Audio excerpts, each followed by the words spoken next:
Bonjour à tous, merci d'être présents pour ce 13e webinaire de l'Institut TTI.5 de Mines Paris PSL.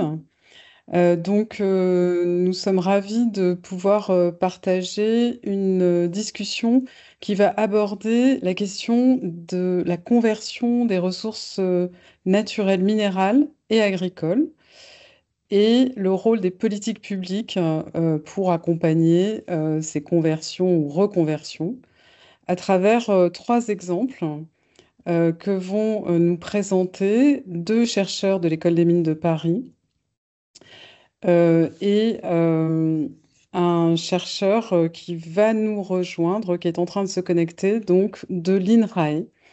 Et nous allons donc avec ces trois chercheurs parler des mines de différentes manières et parler des perspectives de déforestation.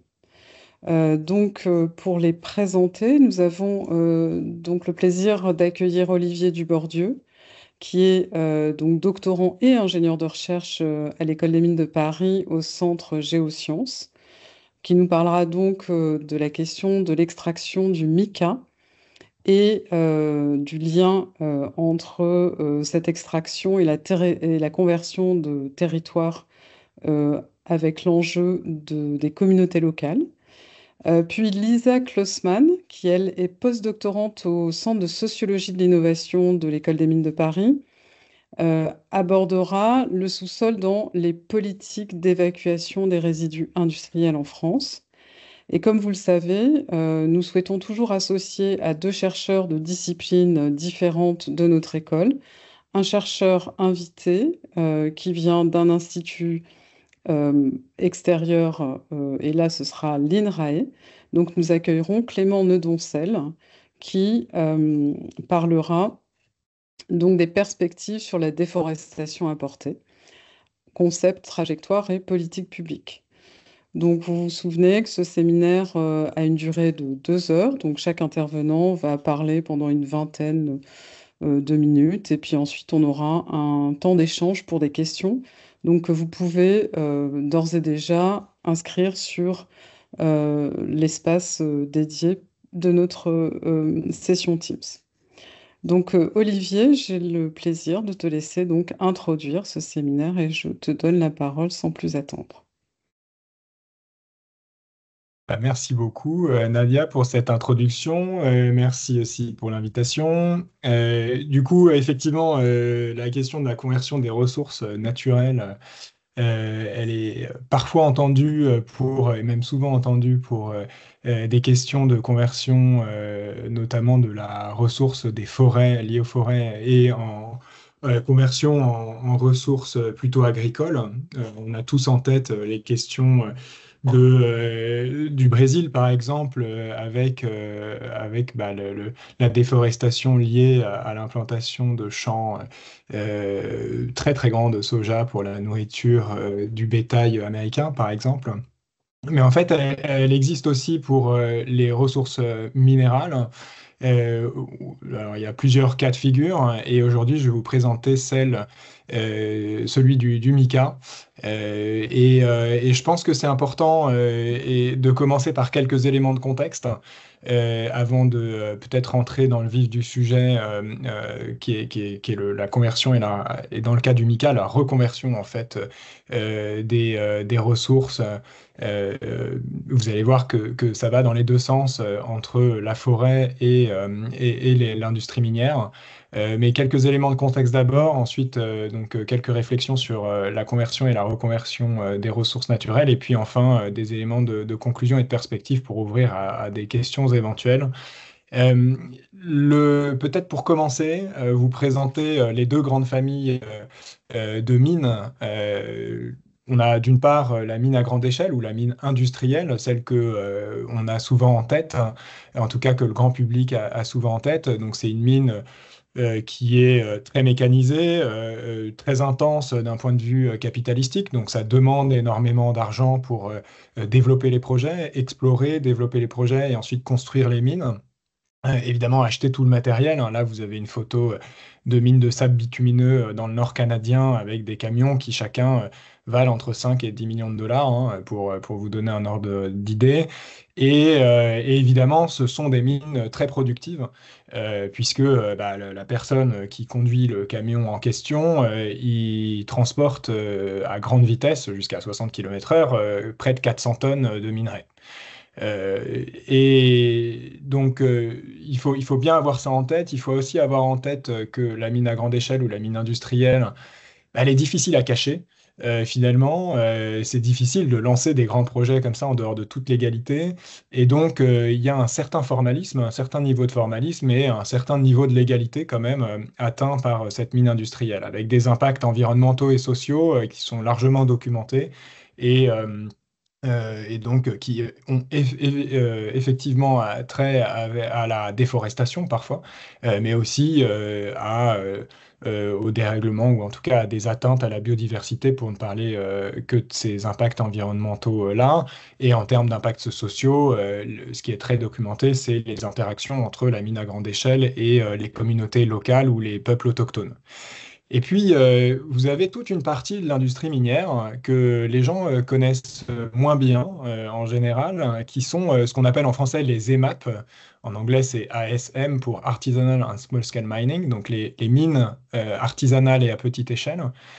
Et dedans, on peut distinguer du coup les deux sous-catégories, artisanale et à petite échelle. Évidemment, là, la mécanisation est beaucoup moins forte, hein. L'idée, c'est que ce sont des personnes un peu comme vous et moi qui ont la chance ou pas d'avoir un minerai à proximité de leur lieu de vie. Ou alors qui vont migrer jusqu'à un gisement et qui vont l'exploiter de manière artisanale ou à petite échelle, donc avec une mécanisation très faible, une intensité capitalistique là aussi très faible et une intensité de travail pour le coup très forte, puisque au lieu de pouvoir transporter seul 400 tonnes, vous avez un seau et un marteau ou une barre à mine dans le cas de la mine artisanale, donc évidemment une productivité beaucoup plus faible et avec une intensité de travail du coup beaucoup plus forte. Euh, Quelque chose qui marque aussi ces mines artisanales et à petite échelle, c'est leur niveau d'informalisme ou d'informalité et, euh, et leur niveau parfois d'illégalité.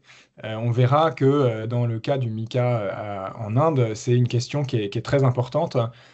Puisqu'elle a notamment eu des conséquences en fait sur ces questions de conversion et donc sur les impacts sur les communautés locales.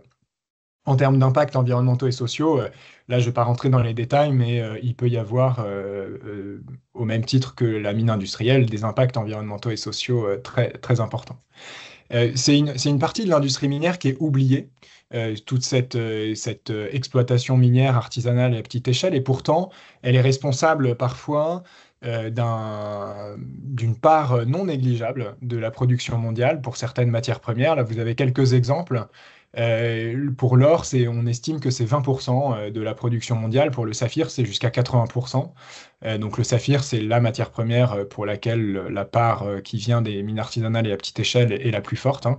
Le mica, ici, je vous l'ai mis à 40%. En fait, c'est vraiment un minimum. On serait plutôt autour de 60-65%. Et puis, vous avez d'autres exemples comme l'étain ou le tantal qui sont importants puisque ils font partie des matières premières qui ont abouti en fait à tout un tas de réglementations sur le devoir de diligence dans les chaînes d'approvisionnement en minerais qui viennent de zones de conflit. Et puis vous avez un dernier exemple qui est le cobalt, qui est souvent que les personnes ont souvent en tête quand on parle de mines artisanales et à petite échelle, parce que ça a été très médiatisé.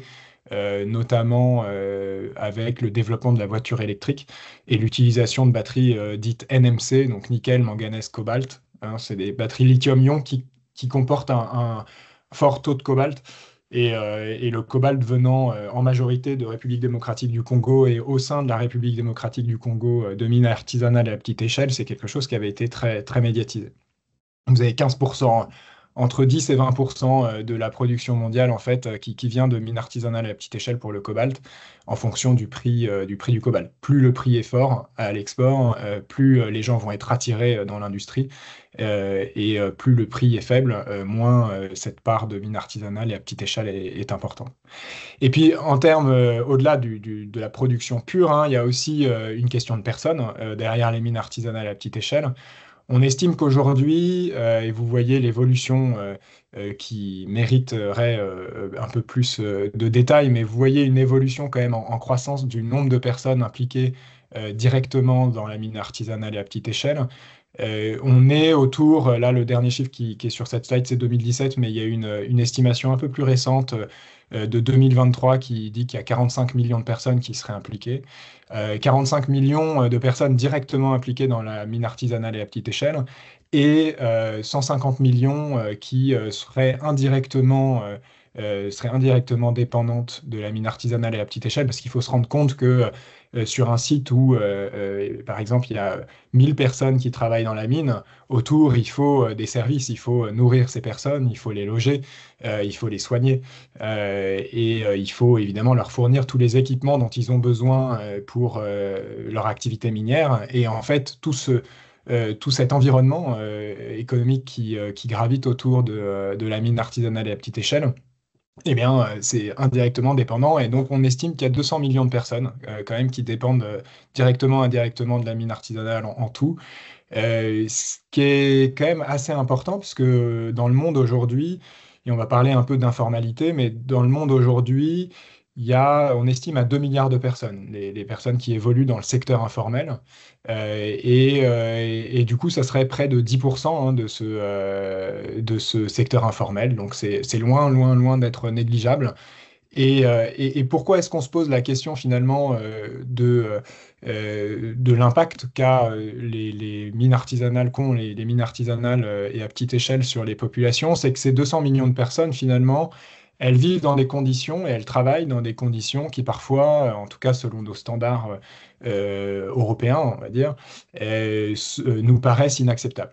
Et le fait que la mine artisanale, ce que vous voyez à gauche, hein, la mine artisanale soit informelle, donc ni organisée, ni légalisée, que les conditions de travail ne soient pas forcément une question, que les conditions de rémunération des artisans miniers ne soient pas forcément une question, bien derrière, ça ouvre à des conséquences néfastes pour les populations et pour les environnements, notamment en termes économiques, hein, avec une exploitation économique des artisans miniers, du travail des enfants, du travail forcé parfois, et puis évidemment des impacts sur l'environnement qui sont très très importants.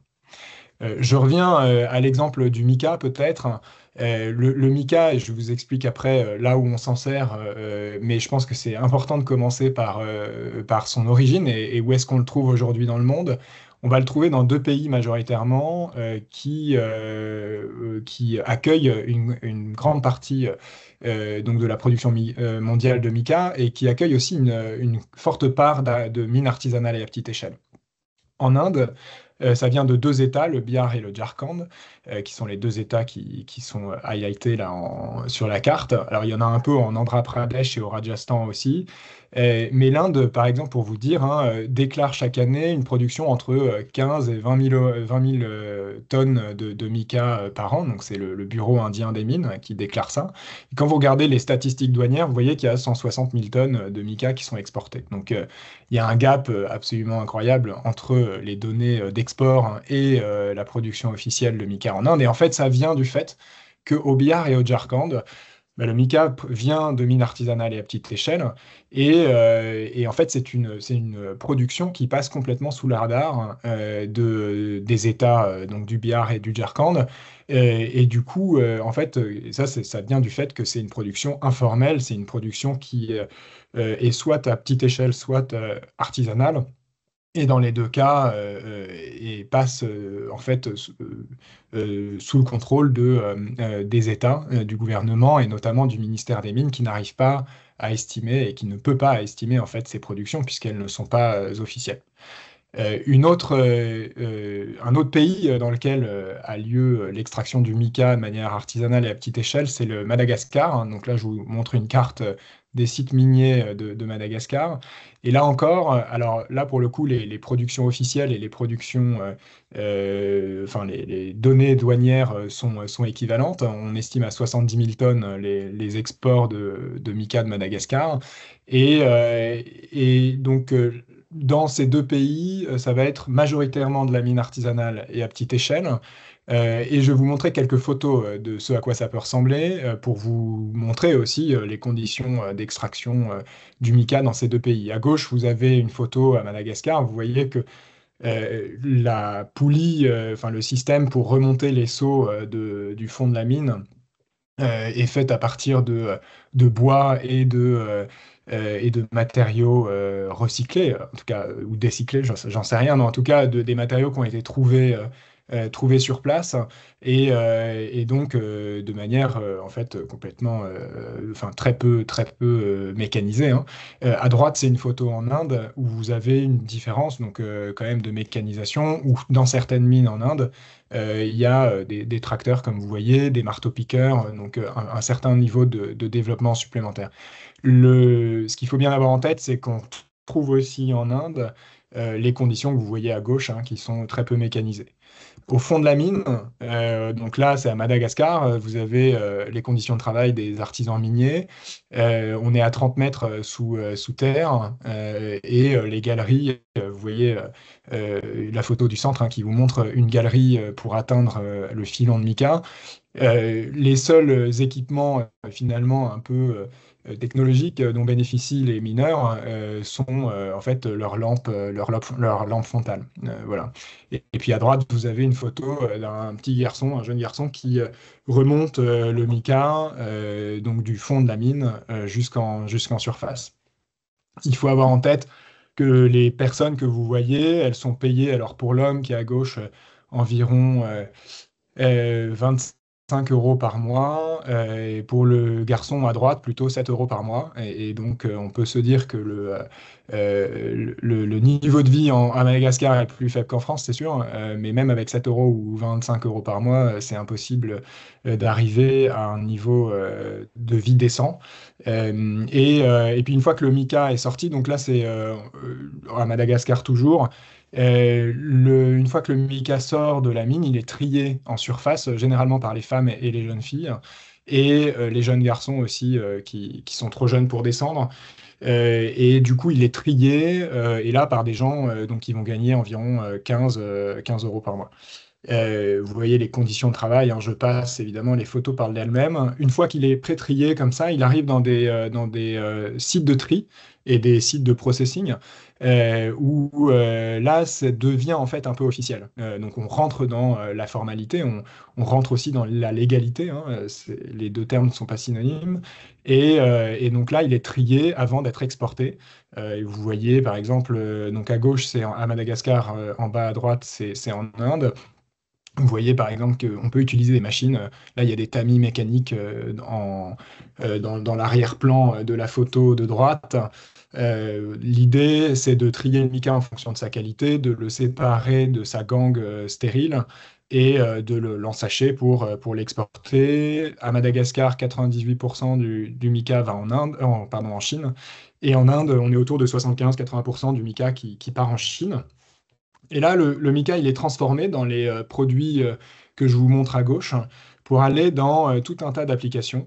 Tout un tas d'applications qui peuvent être de la cosmétique, des plastiques pour beaucoup d'industries différentes, mais notamment pour l'industrie automobile. Il est aussi utilisé comme isolant des batteries de voitures électriques. Il est utilisé dans vos grille-pains, dans vos bouilloires, dans vos sèche-cheveux.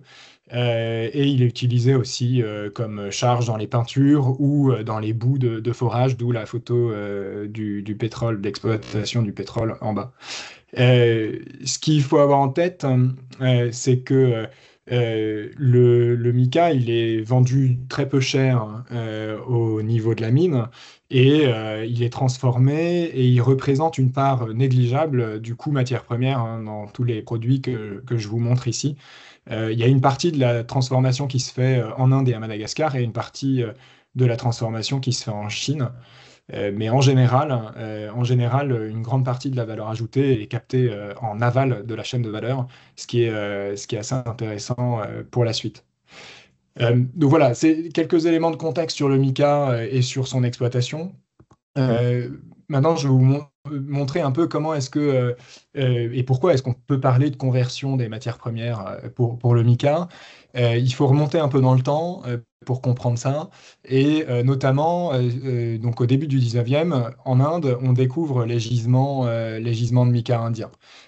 Première Guerre mondiale, le mica est utilisé dans des condensateurs, dans pas mal d'électronique de l'époque, qui fait que certains analystes disent que l'Allemagne a perdu la guerre en partie par manque de mica, en fait, n'ayant pas de mica sur son sol, au contraire des États-Unis, qui étaient un gros producteur de mica à l'époque, et qui l'est toujours d'ailleurs aujourd'hui, et qui profitaient, les États-Unis profitaient avec la Grande-Bretagne et les liens entre la Grande-Bretagne et l'Inde profitaient de la production indienne de mica. En fait, l'Allemagne a perdu la guerre par manque de mica. Évidemment, c'est pas la seule raison, mais quand même. La Deuxième Guerre mondiale, entre la Première et la Deuxième Guerre mondiale, le mica devient, et c'est à la mode en ce moment, un matériau critique pour les États-Unis. Donc, il y a des stocks stratégiques qui sont faits du mica. Donc, c'est un minéral que personne connaît, hein, ou pas grand monde, et pourtant qui a eu une importance géopolitique et puis assez important donc, au XXe siècle. Et évidemment, là, dans toute cette première moitié du XXe siècle, l'Inde est un acteur majeur de la production du mica. Et la production mica est complètement industrielle pendant toute cette période. Et en 1980, il y a une nouvelle loi qui est promulguée en Inde qui s'appelle le Forest Conservation Act. Et le Forest Conservation Act, il dit que certaines zones de forêt qui doivent être protégées ne peuvent plus être le lieu de l'extraction de matières premières qui sont, quelles qu'elles soient en fait. Or, au Bihar et au Jharkhand, qui à l'époque n'est que le Bihar, parce qu'il a été séparé en 2000, au Bihar, c'est dans cet état-là en Inde, la mine artisanale, pardon, la mine à petite échelle et industrielle de mica jusqu'à cette époque n'était que dans des zones de forêt. Donc en fait, on déforestait de manière quand même relative, on déforestait en fait les forêts du Bihar pour exploiter du mica. Et en fait, la promulgation du Forest Conservation Act a chassé l'industrie du mica des zones de forêt, ou en tout cas a voulu chasser l'industrie du mica des zones de forêt et a créé toute une industrie artisanale du mica, où les personnes de la communauté allaient sur les anciens sites miniers pour récupérer un peu de mica, le vendre sous le manteau et bénéficier comme ça d'un supplément de revenus par rapport à leur revenu qui est majoritairement agricole. Et en fait, ça a pris une telle importance qu'aujourd'hui, pour la plupart de ces populations, ce revenu, leur revenu, enfin, la première source de revenus, c'est l'exploitation du mica. En 2000, il y a une prise de conscience de la paupérisation des populations, de la vulnérabilité de ces populations, de ces artisans miniers, chez les industries consommatrices, notamment la cosmétique par exemple, qui se dit, oula, mais qu'est-ce qu'on peut faire pour changer ou améliorer les choses en amont des chaînes de valeur? Et ça a mis un peu de temps parce qu'il y a eu des tests d'abord individuels qui ont été faits et puis ensuite collectifs, jusqu'à ce que certains industriels décident de rejoindre leurs forces pour créer l'initiative pour un mica responsable, qui vise à formaliser les mines de mica artisanales. Et du coup, finalement, à accepter le fait qu'il y ait de la déforestation, ou en tout cas une partie de la déforestation en Inde pour l'exploitation du mica, mais faire en sorte qu'elle soit rationnelle et que les communautés soient mieux traitées. Et donc aujourd'hui, évidemment je résume un petit peu, mais aujourd'hui il y a les premières tentatives de formalisation des mines artisanales et à petite échelle qui sont faites en Inde et à Madagascar, mais en Inde surtout, ce qui fait qu'on a quand même deux grandes périodes. On a une période d'abord de conversion de la forêt en mica, donc en ressources minérales, et une période où, à cause du Forest Conservation Act, on a une reconversion avec une désindustrialisation, en fait, une reconversion des exploitations du mica en forêt, tentative en tout cas, puisqu'on voit que dans les faits, finalement, il y a quand même une partie de l'exploitation qui s'est poursuivie et qui a continué de faire cette première conversion de la forêt vers le mica. Et donc on peut se poser la question un peu de vers où on va dans le futur, notamment avec ces essais et ces tentatives de formalisation. Qu'est-ce que ça pose comme question par rapport au lien entre les territoires où les personnes vivent dans ces forêts et bénéficient aussi des services écosystémiques de ces forêts, et en même temps, en tant que service écosystémique, il y a aussi l'exploitation du mica qui en fait partie, et donc elle bénéficie de tout ça. Et donc, il y a une question qui est quand même assez intéressante de savoir finalement qu'est-ce que ça veut dire que la formalisation des EMAP de mica en Inde, et qu'est-ce que ça implique pour la relation entre les communautés et les territoires. Voilà. Et donc, une dernière slide très rapide, et après, je laisse la parole à Clément et à Lisa. Peut-être trois conclusions préliminaires, et ravi d'en discuter si vous le souhaitez ensuite. Mais d'abord, peut-être comprendre que la conversion des ressources, notamment dans le cas des mines artisanales et à petite échelle, c'est un enjeu extrêmement important pour l'ensemble du territoire, y compris pour les communautés d'artisans miniers qui vivent de l'exploitation du mica et qui en même temps subissent particulièrement au Jharkhand les effets du dérèglement climatique avec des sécheresses et des sécheresses très fortes et des saisons des pluies très fortes aussi, plus courtes et très fortes, et donc des difficultés à développer leur activité agricole. C'est une question qui peut aller dans les deux sens aussi, puisqu'on voit que en fonction en fait de la réglementation, on peut avoir de la déforestation pour l'exploitation minière, et puis ensuite des essais de protection de l'environnement et qui mènent à de la désindustrialisation et qui vont avoir des effets secondaires néfastes sur les communautés d'artisans miniers. Et puis un troisième élément qui est lié à la question de la formalisation que j'évoquais à la fin, et qui ouvre en fait un peu à la réflexion de dire mais en fait vers quoi on a envie d'aller, comment est-ce qu'on arbitre finalement entre environnement et développement. Et du coup ça ouvre un peu ces questions-là sur finalement quels pourraient être les bénéfices de la formalisation vis-à-vis des acteurs impliqués dans les tentatives de formalisation. Comment est-ce qu'on arbitre entre environnement et développement d'une multitude de communautés d'artisans miniers. Et puis évidemment ensuite des questions un peu plus larges sur les chaînes de valeur minérales, et notamment de savoir comment est-ce que on arrive à embarquer les différents acteurs dans la formalisation, et du coup dans cette histoire de conversion de ressources naturelles qu'elles soient de la forêt vers les ressources minérales ou dans le sens inverse. Voilà, merci beaucoup. Et puis, ravi d'écouter Lisa et Clément, et puis de prendre les questions s'il y en a à la fin. Alors, on va commencer peut-être par une ou deux petites questions très spécifiques à ton exposé avant de passer la parole à Lisa. Notamment, il est demandé ce qu'il en est de la production de mica en France, dont tu n'as pas parlé. Elle est très anecdotique. Alors aujourd'hui, le mica, il est très très bien distribué hein, partout dans le monde. Mais les gros producteurs, l'Inde, c'est 25% de la production mondiale, Madagascar, c'est 15% de la production mondiale. Les États-Unis, ils vont produire 60 000 tonnes, donc l'équivalent de Madagascar. En France, on est à quelques dizaines de tonnes, voire une centaine de tonnes. Donc vous voyez que les ordres de grandeur sont complètement différents.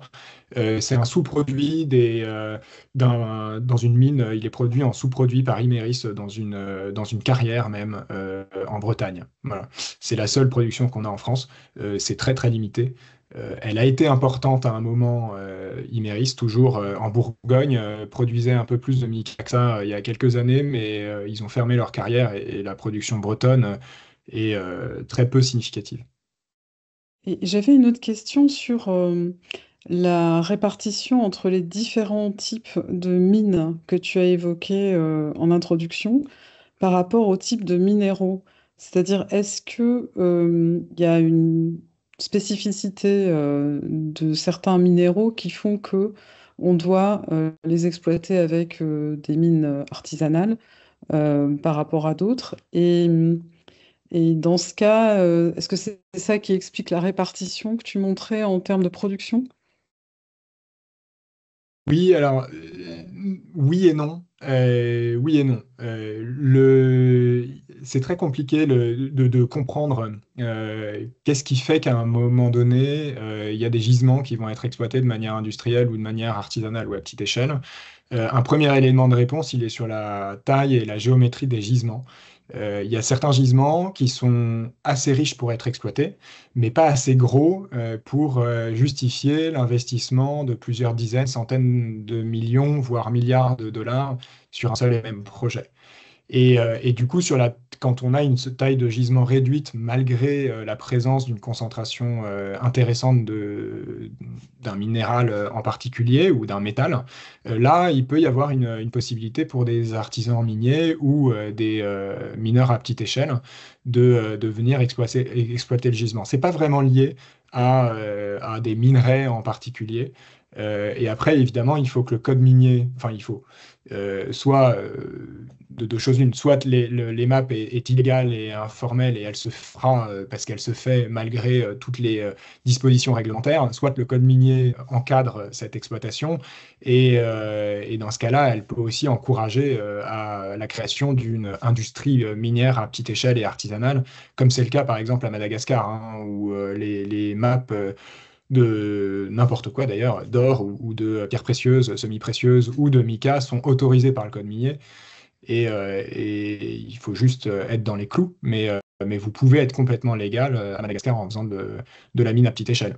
En France, on n'a pas ces dispositions, on a des dispositions sur la cueillette de minéraux exceptionnels dans des zones non protégées, donc vous n'avez pas le droit déjà de le faire dans des parcs naturels régionaux ou nationaux, et vous avez le droit en revanche d'aller chercher un gros grenat, une grosse pyrite quelque part mais pas d'en faire une activité commerciale ensuite.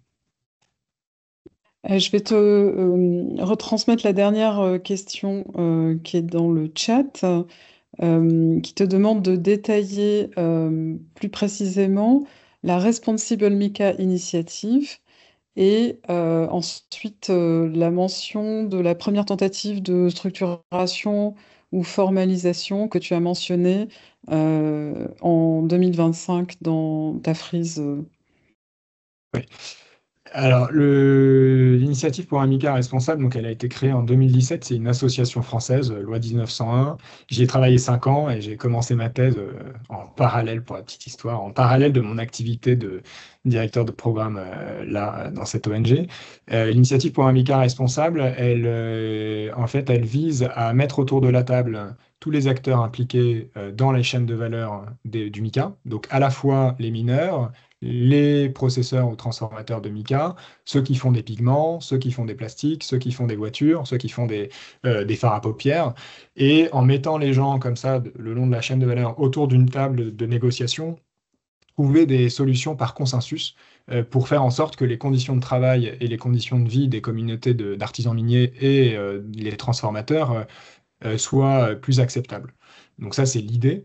Et après, dans les faits, il y a des actions qui sont menées en Inde et à Madagascar, et à l'international aussi, mais surtout en Inde et à Madagascar, qui permettent de faire en sorte qu'il y ait moins d'enfants dans les mines et plus à l'école, que les personnes soient moins dépendantes du mica pour leurs revenus, etc., etc. Après, on peut développer les programmes un peu plus détaillés. Aujourd'hui, c'est une initiative qui a 100 membres, un peu plus de 100 membres. Et donc, dans les membres, vous avez à la fois des groupements miniers artisanaux malgaches et à la fois des L'Oréal, des Porsche, des BMW qui, ensemble, avec tous les intermédiaires, trouvent des solutions par consensus.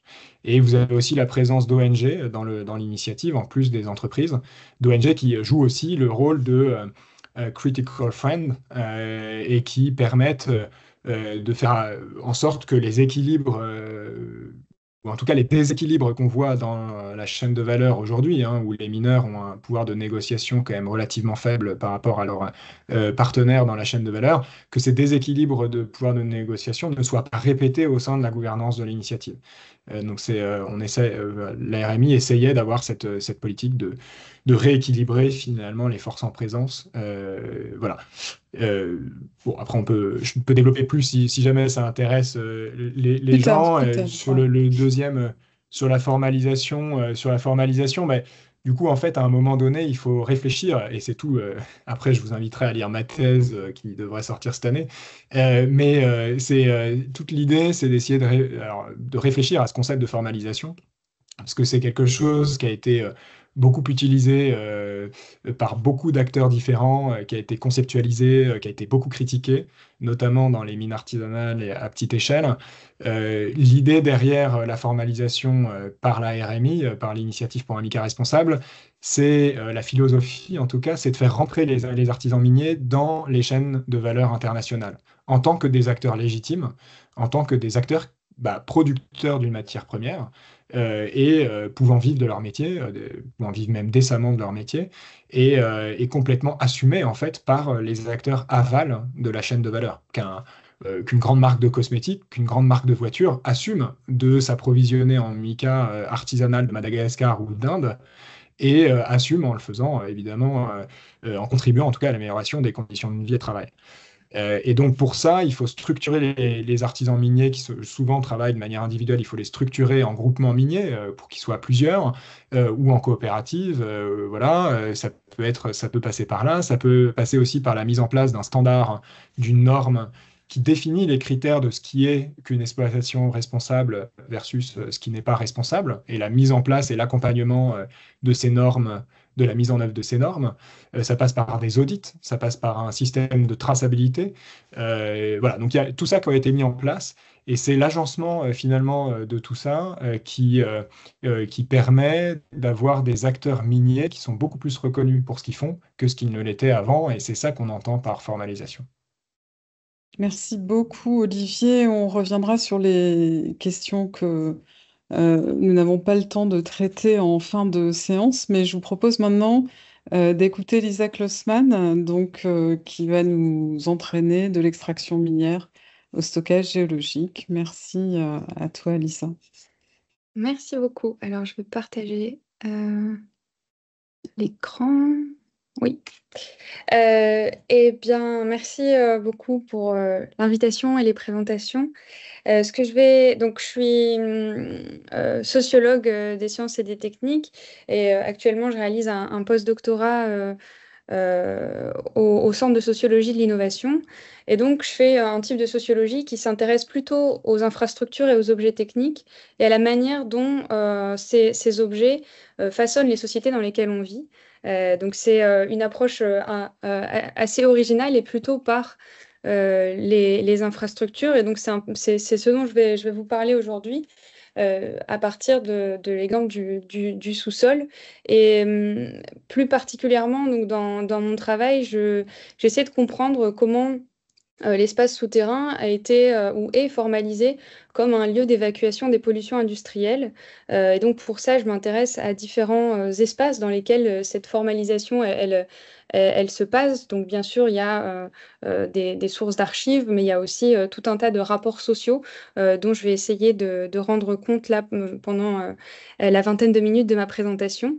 Je le fais en m'appuyant sur deux terrains de recherche. Le premier, qui est celui dont je vais plus parler, c'est celui de ma thèse, et c'est un site d'enfouissement de déchets industriels dangereux qui se trouve en Alsace et qui s'appelle Stockamine. Et le deuxième terrain, c'est celui qui m'occupe depuis un peu plus d'un an et qui est celui de mon postdoc, qui est beaucoup plus transnational que le site de Stockamine, et c'est le captage, le transport et le stockage de CO2.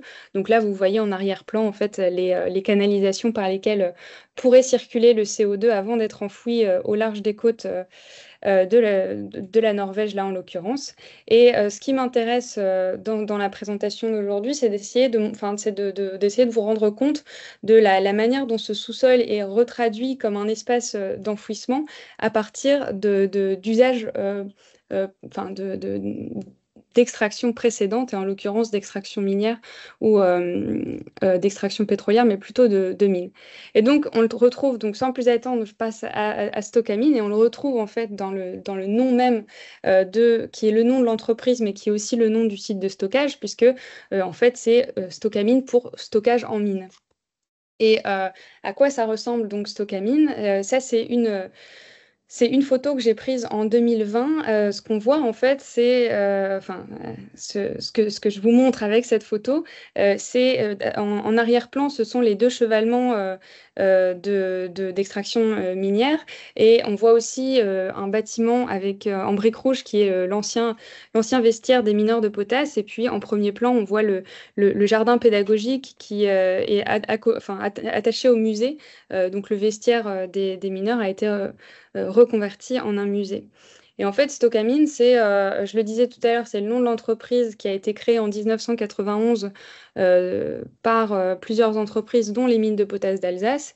Et c'est aussi le nom du site de stockage qui a été autorisé en 1997 et qui a commencé à être exploité en 99, initialement pour une durée de 30 ans, mais finalement pour un peu plus que 3 ans, puisque l'exploitation s'est arrêtée suite à un incendie.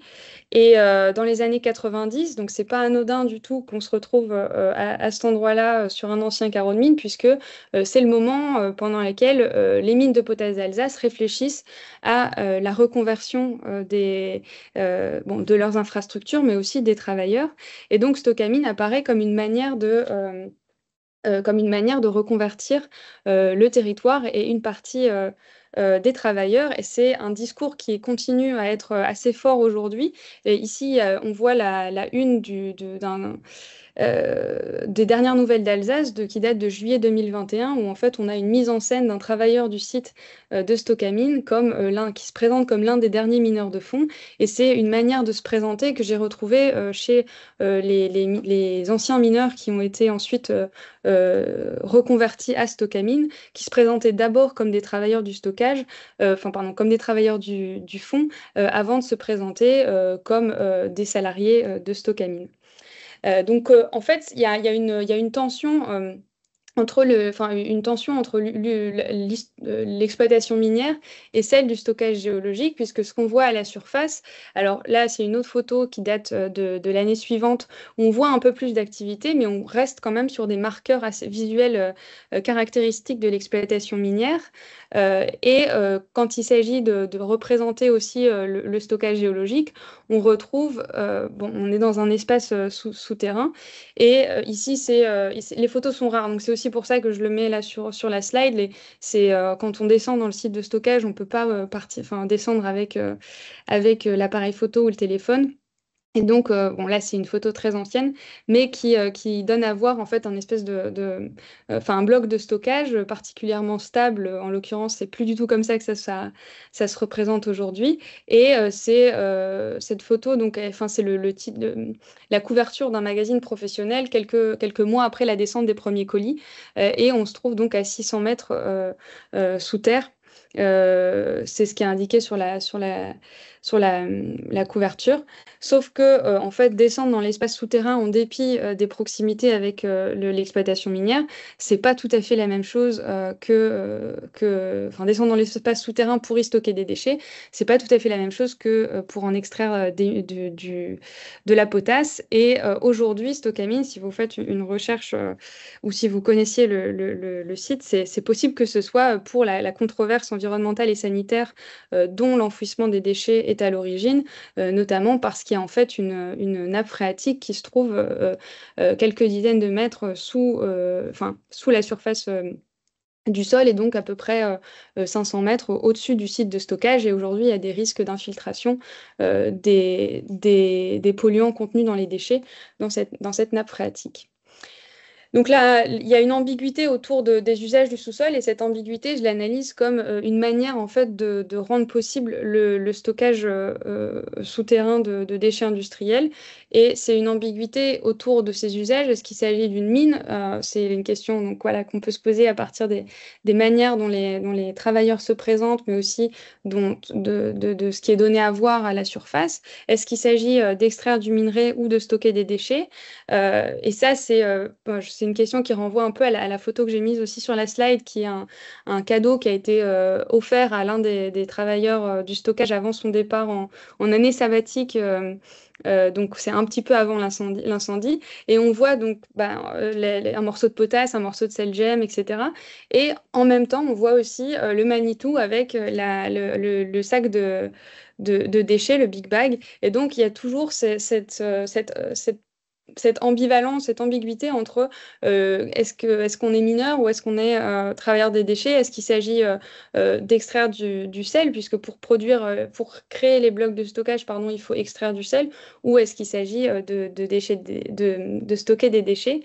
Et c'est une ambiguïté qui n'est pas seulement autour des usages, qui est fondée aussi matériellement, puisque le stockage, il se trouve à 23 ou 25 mètres sous la couche de potasse qui a été exploitée. Donc, elle n'était plus exploitée dans le carreau de mine sur lequel Stocamine est créé, mais une mine à quelques kilomètres de là continuait à exploiter le filon jusque 2002 et l'incendie de Stocamine. Et donc, il y avait des circulations dans les galeries principales qui entretenaient une ambiguïté et qui rendaient possible aussi en fait l'exploitation du site de stockage. Et un de mes étonnements en commençant en ayant rassemblé les données sur le captage, le transport et le stockage de CO2, c'est qu'en fait cette ambiguïté entre les différents usages du sous-sol, elle n'est pas propre à Stocamine. Je l'ai retrouvée dans le cas du CCS.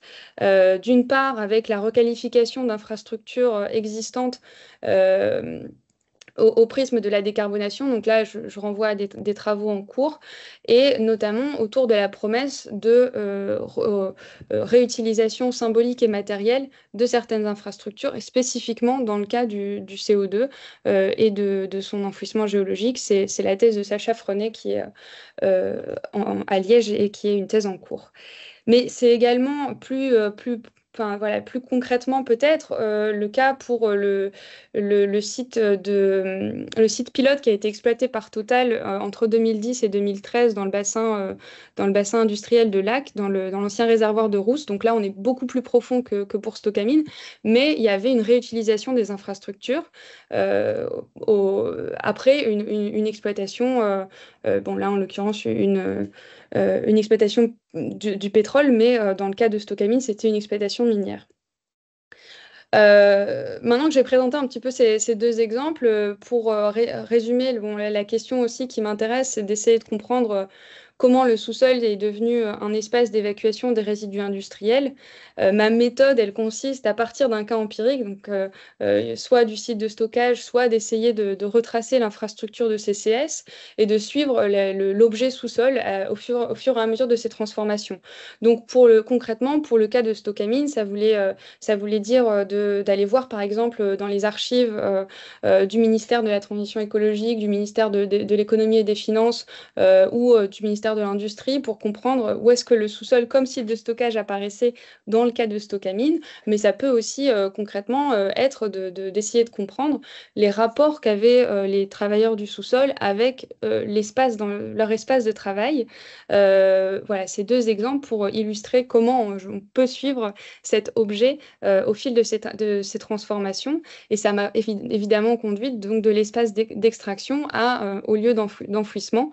Mais ça m'a aussi conduite, et de manière parfois difficile, à prêter attention aux substances qui sont destinées au stockage. Et là, dans le cas des déchets de Stocamine ou du CO2, il s'agit de résidus qui sont présentés comme ne pouvant plus être retraités dans les conditions techniques et économiques du moment, donc qui sont labellisés comme ultimes. Pour les déchets, on parle de déchets ultimes, et pour le CO2, on parle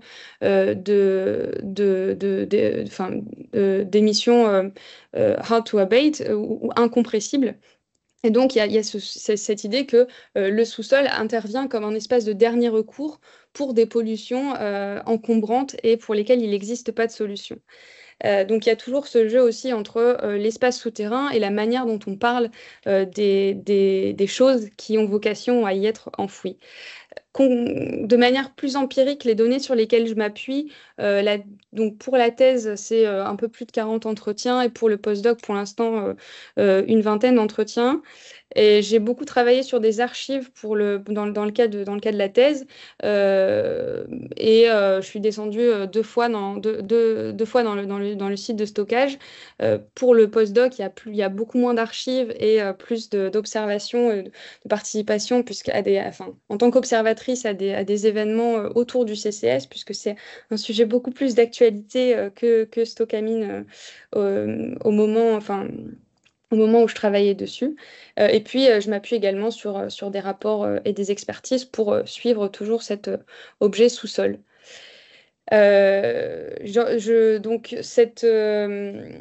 la question qui m'intéressait à travers cette manière, enfin, c'est l'interrogation sur le sous-sol comme espace d'évacuation des pollutions industrielles, c'était d'essayer de comprendre comment est-ce que c'est formalisé dans le cadre d'une politique publique.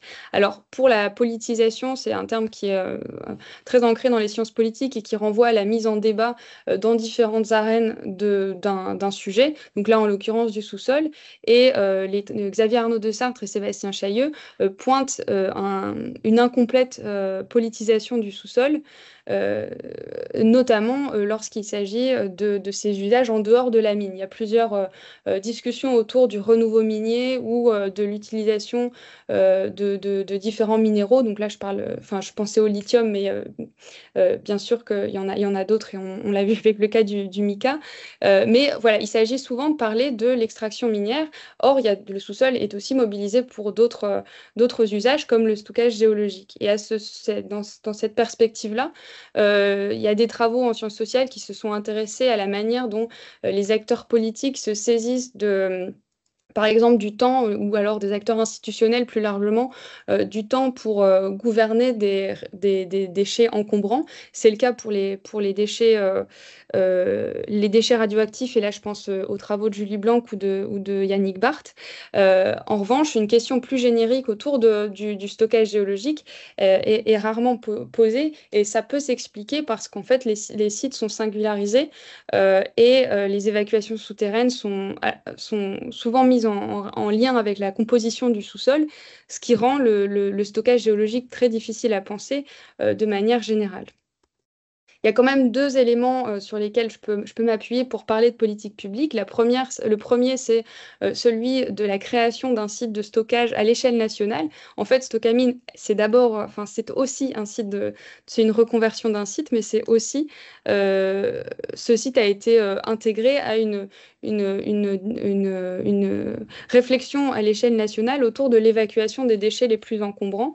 Et tout comme il existe des décharges municipales, par exemple, Stocamine avait vocation à servir de décharge nationale pour des produits jugés trop encombrants. C'est une discussion qui a eu lieu entre 1984 et 1992-97 à l'échelle nationale. Et finalement, cette fenêtre d'opportunité sur le stockage souterrain de déchets industriels, elle existait à ce moment-là. Et ce que je constate, c'est que le débat n'a pas été renouvelé autour de Stocamine une fois que l'exploitation du site s'est arrêtée après l'incendie. Bon, je passe vite parce que j'ai moins le temps là de détailler ce que j'avais mis sur le reste de la slide, mais du coup ça m'emmène en fait cette fenêtre d'opportunité qui avait politique autour du stockage géologique qui existait dans les années 90, je la retrouve aujourd'hui au prisme des enjeux climatiques, notamment autour du stockage de CO2. Et en fait ce CCS et le CCS est intégré à un discours et à des pratiques aussi sur la décarbonation industrielle et notamment intégrée à la lutte contre le changement climatique. Et en fait, ça permet aussi le stockage géologique revient sur le devant de la scène au prisme des enjeux climatiques et pour permettre de réduire les émissions des industries les plus émettrices et surtout maintenir des industries sur le territoire national. Elle se fait, donc cette décarbonation et cette négociation du sous-sol comme espace d'évacuation des pollutions industrielles, c'est une coopération entre l'État et les industriels, mais c'est aussi, comme c'était le cas dans le stockage de déchets industriels dangereux, une promesse de déplacement dans l'espace, et potentiellement dans le temps, d'un résidu encombrant. Alors c'est un peu différent dans le cas du CO2 parce qu'il s'agit c'est beaucoup moins proche que quand c'était pour Stocamine, mais il y a quand même une similitude à cet endroit-là. Et je mets cette carte qui est tirée de la stratégie CCUS du gouvernement de juillet 2024, où en fait on a des espaces de stockage qui sont indiqués par des flèches sans que ce soit plus précis que ça. Donc il y a cette idée que le sous-sol peut servir pour absorber, entre guillemets, les résidus industriels. Toutefois, il y a très peu concrètement, très peu d'éléments sur ce en quoi consiste ce sous-sol et comment est-ce il est pensé. Il y a donc une tension entre des politiques industrielles, c'est le cas c'était le cas pour la reconversion du bassin potassique, c'est le cas là, avec l'exemple que je viens de donner sur les politiques de désindustrialisation, pardon, de décarbonation et de réindustrialisation de certains territoires. Mais il y a donc une tension entre ces politiques industrielles et des politiques écologiques. C'était assez évident dans le cas du CCS, qui est une technologie labellisée comme climatique. C'était déjà présent pour Stocamine avec la promesse d'une mine au service de l'environnement qui était mise en avant par Stocamine et les mines de potasse d'Alsace. J'ai un peu moins insisté là-dessus parce que ça me semble moins évident. Enfin, c'est beaucoup moins structurant que dans le cas du CCS où c'est vraiment présenté comme une solution climatique, mais c'était déjà présent.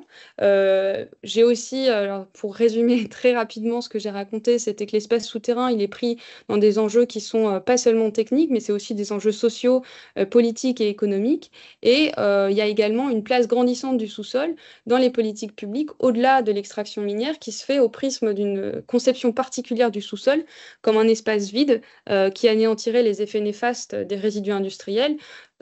Néanmoins, le sous-sol est peut-être un espace inorganique, mais pas inerte. Et c'était un petit peu ça que je racontais quand je parlais du risque de pollution de la nappe phréatique. Et donc, une des questions auxquelles j'essaye de contribuer et dont on peut discuter, c'est comment penser cette dimension pluriel de l'espace souterrain, et donc qui ne serait pas un espace inerte, mais aussi un espace social, politique euh, et technique.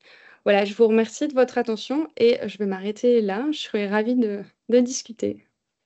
Merci beaucoup, Lisa, pour cet exposé.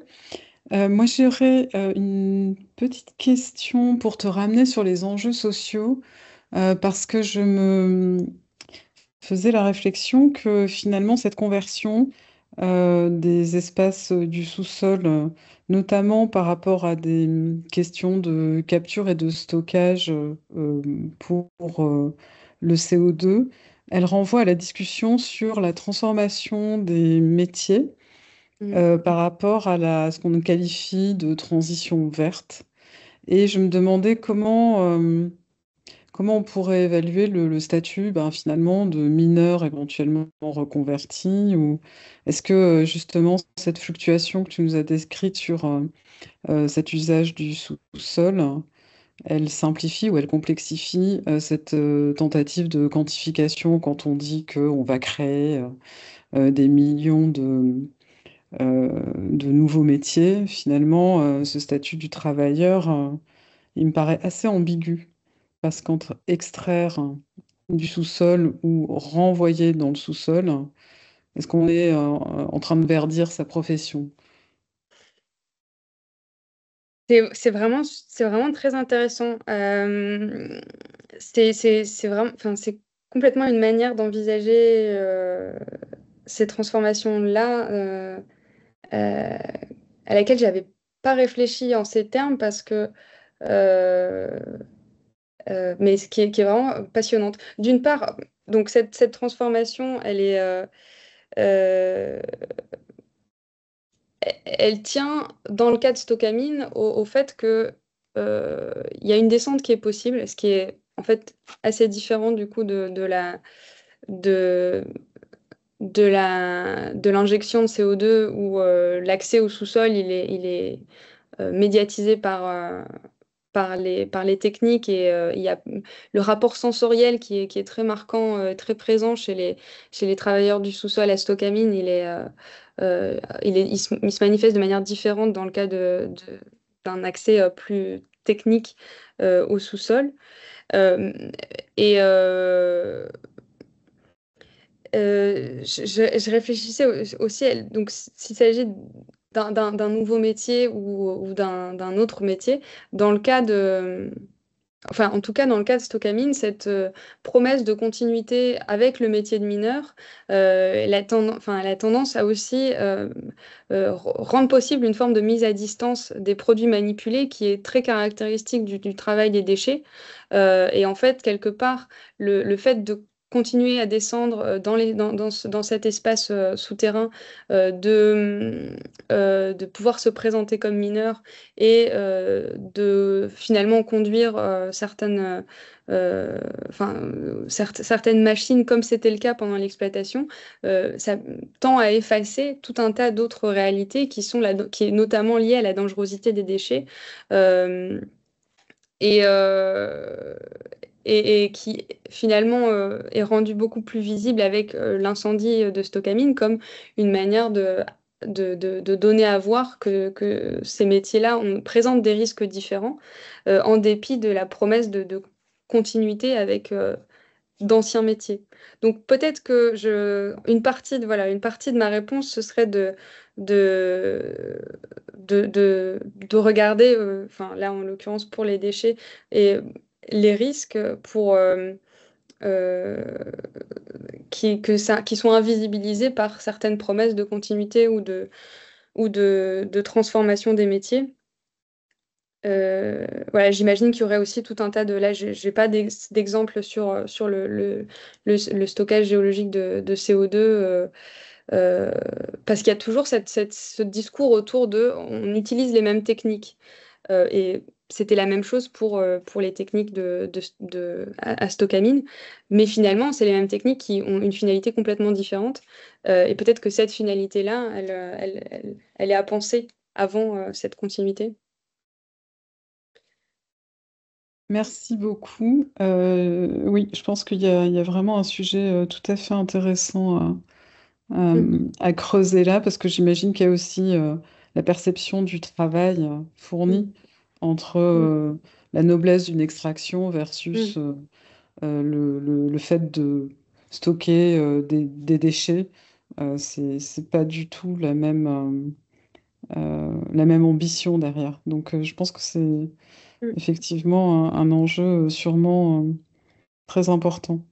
Je propose qu'on passe au dernier intervenant et puis on reviendra ensuite dans la discussion aux questions s'il y en a certaines.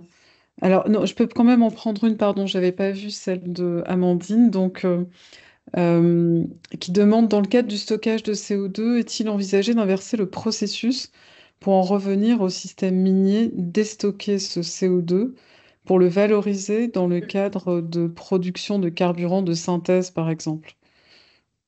Alors ça renverrait plus à l'utilisation, si j'ai bien compris la question, à l'utilisation du CO2 qui serait capté, ce qui est en fait différent du stockage géologique. Il y a, dans le CCUS, il y a Carbon Capture Utilization and Storage, et finalement l'utilisation, elle se distingue du stockage. C'est-à-dire il ne s'agit pas de stocker de manière provisoire voilà, on pourrait imaginer quand on parle de stockage.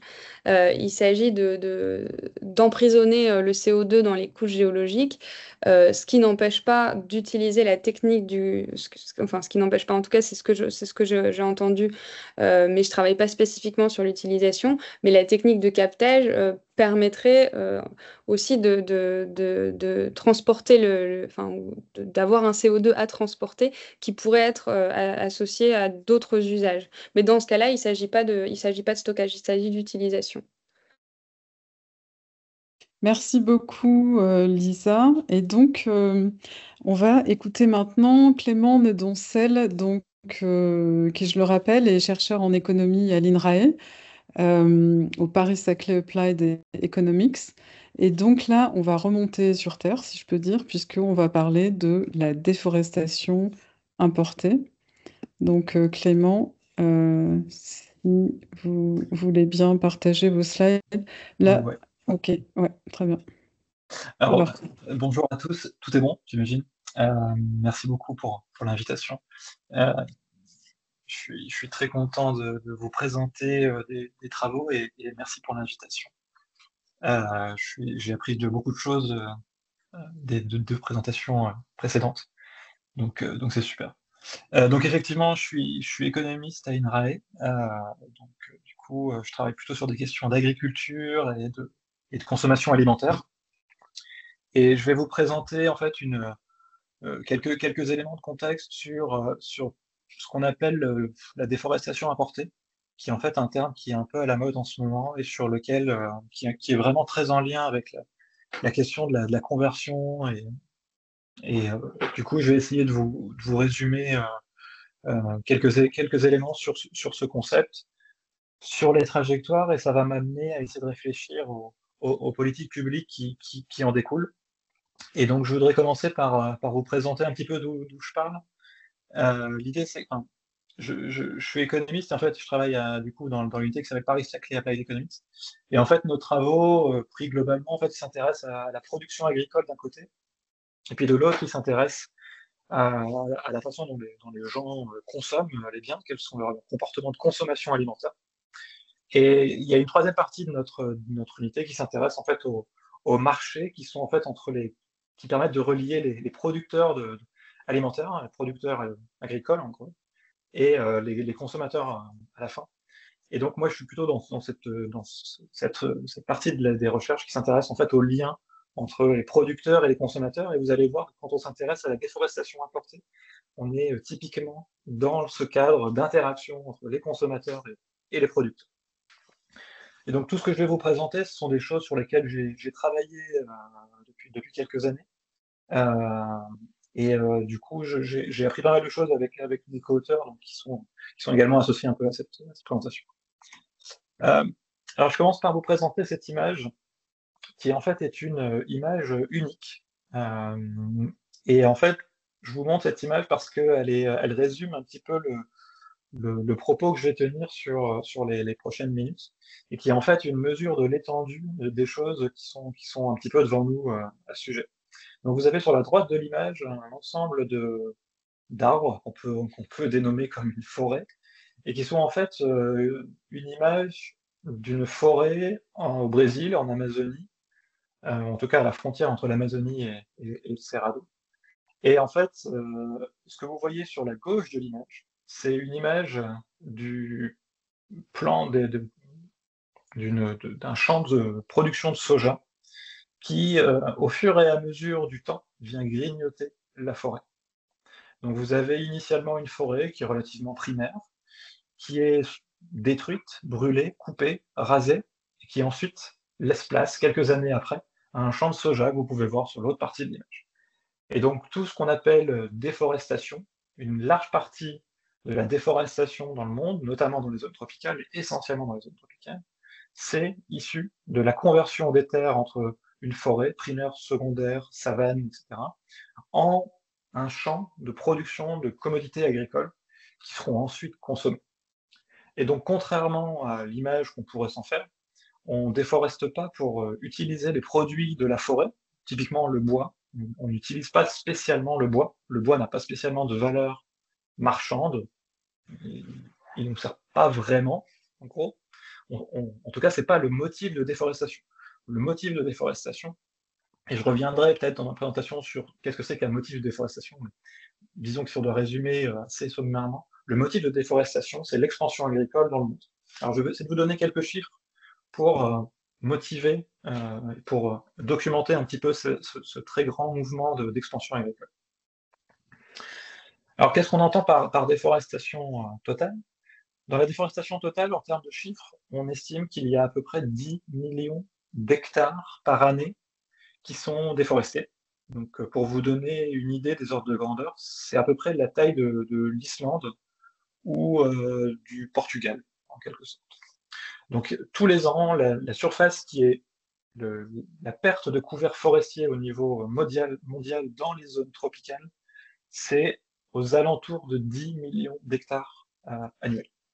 Et parmi ces 10 millions d'hectares, on estime qu'il y en a entre 70 et 80% qui sont reliés à l'agriculture. Donc ça veut dire que tout le reste, c'est des usages un petit peu marginaux de la forêt, en tout cas de l'espace qui est plus foresté.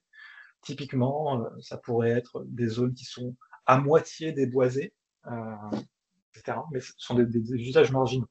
Donc vous voyez que dans l'image très globale, la plupart de la déforestation dans les zones tropicales, c'est à visée de déforestation.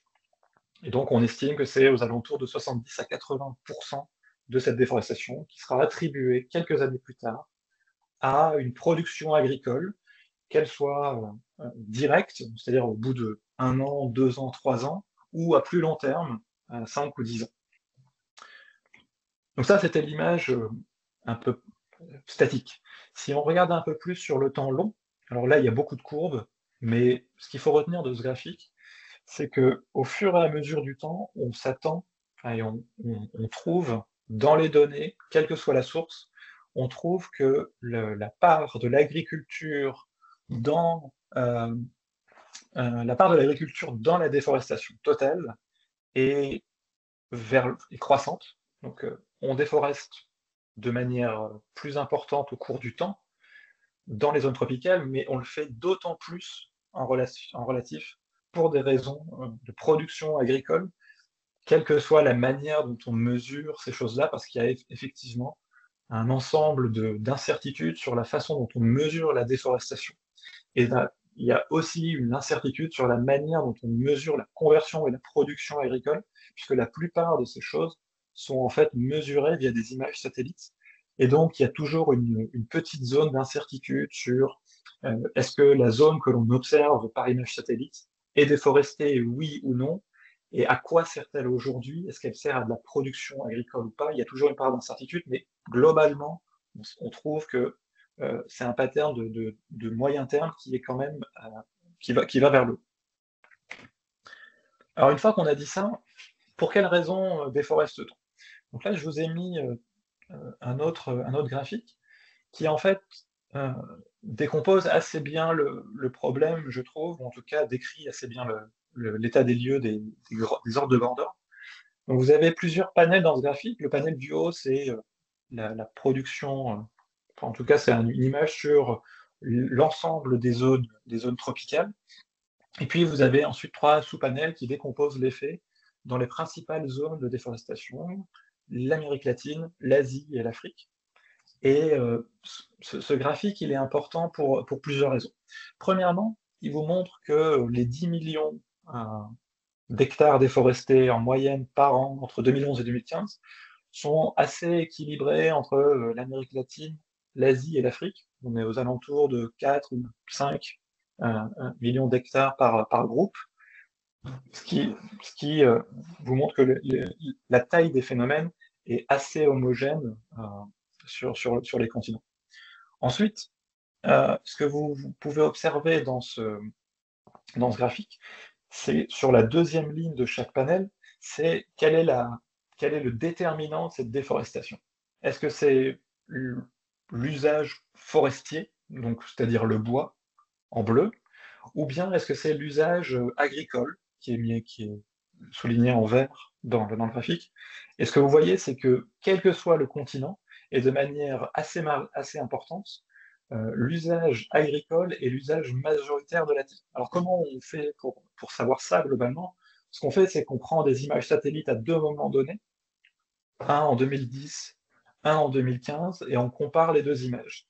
Et la part qu'on peut attribuer à l'agriculture, c'est l'ensemble des pixels sur une carte donnée qui, en 2010, était forestée, conditionnellement à une définition de la forêt, et qui, en 2015, sont cultivés par des agriculteurs et dont on peut observer tel type de commodité agricole. Évidemment, ce que je vous ai dit, c'est qu'il y a un peu d'incertitude sur ces questions-là, mais globalement, on trouve qu'il y a entre 80 et 90% de ces effets globaux qui sont déterminés par l'agriculture. Une fois qu'on a dit ça, de quelle commodité parle-t-on? On parle essentiellement, et c'est ce que vous pouvez voir sur les 3e et 4e barres de chaque panel, on parle essentiellement des pâturages, donc de l'élevage. On va venir mettre du bétail sur les zones qui sont déforestées, et on va venir y planter des commodités qui vont être ensuite échangées, qui sont essentiellement l'huile de palme, le soja, et d'autres cultures relatives assez marginales finalement, vu l'échelle globale, mais qui sont quand même importantes pour les pays considérés. Et donc, ce que vous voyez sur ces questions-là, c'est que on sous-estime, il y a une part à nouveau d'incertitude sur ces chiffres-là, mais globalement, on sait que la majeure partie des effets de l'expansion agricole passe par l'élevage et passe par 2 ou 3 commodités vraiment iconiques, l'huile de palme et le soja. Alors, il y a aussi une part qui est importante dans cette conversion des terres qu'il faut avoir en tête, c'est que il n'est pas impossible qu'on surestime un tout petit peu la part de l'élevage dans cette représentation-là, essentiellement parce que quand vous déforestez, vous ne pouvez pas cultiver immédiatement la terre, parce que la terre forestière et de la terre pour produire des commodités agricoles, c'est pas la même. Et il faut un petit peu de temps pour la transformer, pour la rendre un peu plus fertile, etc. Et donc, un moyen qui est utilisé par les fermiers en général, c'est de venir, une fois que vous avez coupé et rasé votre forêt, ou que vous l'avez brûlée, c'est de venir y mettre en fait du bétail pendant quelques années. Ça augmente la fertilité des sols, et puis ensuite, vous venez produire des commodités agricoles. Ce que ça veut dire, c'est que on surestime peut-être la part qui est attribuée à l'élevage et qui est en fait un usage temporaire de la terre, mais qui, in fine, va servir à produire des commodités agricoles 2 ou 3 années plus tard. Okay. La dernière chose que je veux vous dire sur ce graphe, c'est la dernière ligne de chaque panel qui en fait relie l'usage domestique et l'usage international des commodités. Alors ce que ça veut dire assez simplement, c'est quelle est la part de la production agricole que l'on peut observer au cours à un moment donné, qui franchit un jour une frontière. Et ce que ce graphe montre, c'est qu'il y a entre 30 et 40, entre 25 et 30% au niveau global de la valeur de la production qui en fait va sortir du pays. Donc ça veut dire que si vous croyez à l'histoire que je vous raconte depuis le tout début, il y a non seulement une expansion agricole, mais c'est une expansion agricole qui, pour un tiers de la valeur des produits échangés, un peu moins en termes de volume, mais en valeur, c'est à peu près un tiers, va servir à fournir en fait les pays étrangers. Et ça, c'est un phénomène qui est assez important et qui est en croissance. Et c'est un peu la thèse que je défends dans cette présentation, ce que j'aimerais transmettre dans cette présentation, c'est que la production, les questions de déforestation sont en partie, et je pense à titre personnel qu'elles sont de manière importante, des questions d'échanges internationaux, et que si on omet la question des échanges internationaux dans ce processus de déforestation, alors on oublie une partie importante des effets, et ça doit normalement venir influencer les politiques publiques qui vont être mises en place dans la foulée. Donc, ce que je vous ai dit tout à l'heure sur l'incertitude autour de l'élevage se retrouve aussi, in fine, dans cette mesure de l'influence ou des effets relatifs entre domestique et international, parce qu'on a aussi tendance à sous-estimer les effets de l'ouverture internationale. C'est probablement un petit peu plus que ça, parce que si vous prenez par exemple le cas du soja, vous pouvez avoir très bien une production de soja dans un pays, puis une transformation en huile de soja, et cette huile de soja sort du pays, essentiellement. C'est ce qui arrive dans les pays d'Amérique latine en particulier. Et en fait, ce que vous observez, c'est que le soja brut que vous avez produit qui a été produit localement, lui, il franchit jamais la frontière. Or, sans ce produit-là, il n'y a pas d'huile de soja qui est exportée ensuite. Donc vous ne comptez dans la valeur que la valeur de l'huile de soja, qui elle-même est juste un petit résidu de la production de soja. Donc il y a probablement un peu plus que les 30% dont je vous parle, qui sont en fait liés à une demande internationale. C'est probablement sous-estimé. Ok. Ok, alors maintenant je vais essayer de me concentrer un petit peu une fois qu'on a dit ça. C'est, ok, une fois qu'on a dit qu'il y avait une production internationale, vers où ça va? Et alors du coup, ça varie entre commodités agricoles et ça varie selon les périodes, mais je me suis attaché ici à vous présenter des résultats sur le soja brésilien que j'ai étudié avec mes co-auteurs entre 2004 et 2017. Et donc, pour vous donner un petit peu l'ordre de grandeur, dans la production de soja au Brésil, il y a 80% de la valeur de la production qui sort du pays. Donc vous voyez qu'on est beaucoup plus que les 30% que je vous ai évoqués tout à l'heure. Là, on est sur à peu près 80% de la production qui va sortir du pays et qui va être exportée. Et ce que le graphique de gauche vous montre, c'est qu'on a eu une croissance extrêmement forte des exportations de soja, et en particulier vers la Chine. Un des facteurs extrêmement importants, ou en tout cas un des faits extrêmement marquants sur ces questions d'exportation de commodités agricoles, c'est l'expansion rapide de la Chine comme étant un acheteur important des commodités agricoles. Et ça, c'est extrêmement important. J'y reviendrai ensuite pour comprendre les déterminants, mais c'est quelque chose qu'il faut avoir en tête. D'un autre côté, la courbe bleue sur le graphique de gauche, en fait, vous montre les importations qui entrent dans l'Union européenne, qui comptent pour, on va dire, à peu près 30% de l'effet total, en moyenne sur la période de gauche. Mais ce qu'il faut savoir, c'est que l'Union européenne a tendance à réduire depuis quelques années sa demande de soja. Donc ça veut dire qu'on va quand même enfin, je veux dire, il y a un changement de tendance assez important, au contraire de la Chine, qui est un acheteur extrêmement important de ces questions. Okay. Ensuite, alors je suis économiste du commerce international, donc c'est des choses qui me tiennent un petit peu à cœur, mais il y a souvent une fable qui est racontée, que ce soit dans la façon dont on forme les étudiants et dont on pense la question du commerce international, c'est de penser que ce sont les pays qui échangent. Depuis tout à l'heure, je vous ai dit, voilà, la Chine achète, et puis le Brésil vend du soja. Bon, l'histoire est un petit peu plus compliquée que ça, finalement. Parce que ça reste une fiction, essentiellement. Ce sont des firmes qui vendent. Les acteurs qui prennent les décisions économiques, ce sont des entreprises. Les acteurs qui prennent des décisions de consommation, ce sont des consommateurs étrangers. Et ce ne sont pas des pays. Les pays sont juste des divisions administratives qui entourent, en fait, l'activité économique, mais les pays ne prennent pas de décisions à part des décisions de politique publique.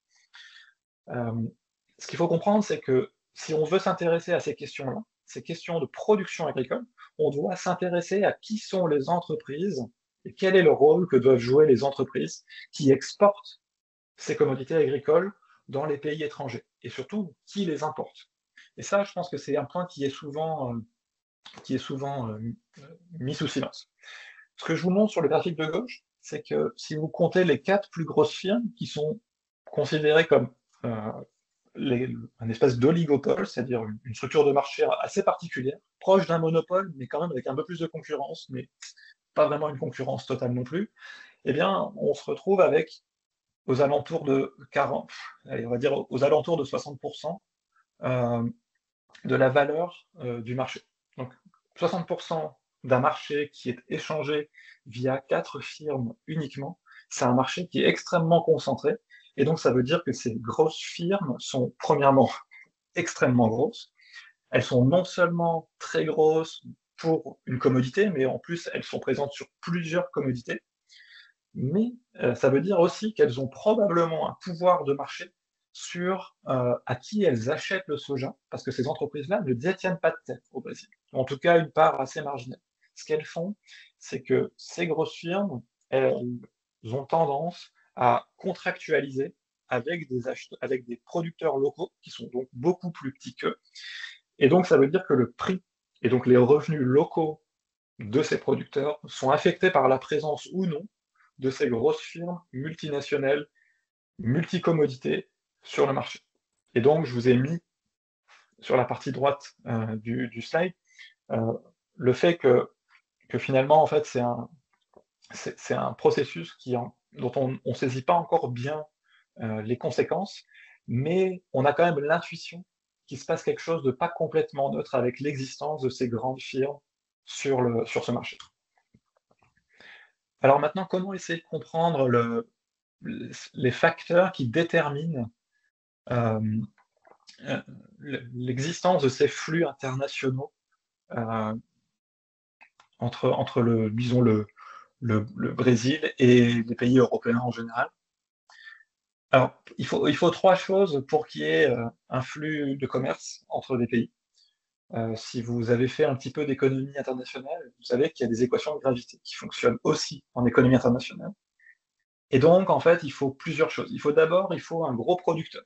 Et donc, le Brésil, ça tombe bien, est un gros producteur. Il faut de la terre disponible, il faut de la terre fertile, il faut des avantages comparatifs dans la production des biens agricoles, etc. Donc, il faut voilà, une offre abondante. Ensuite, il faut qu'il y ait une demande importante.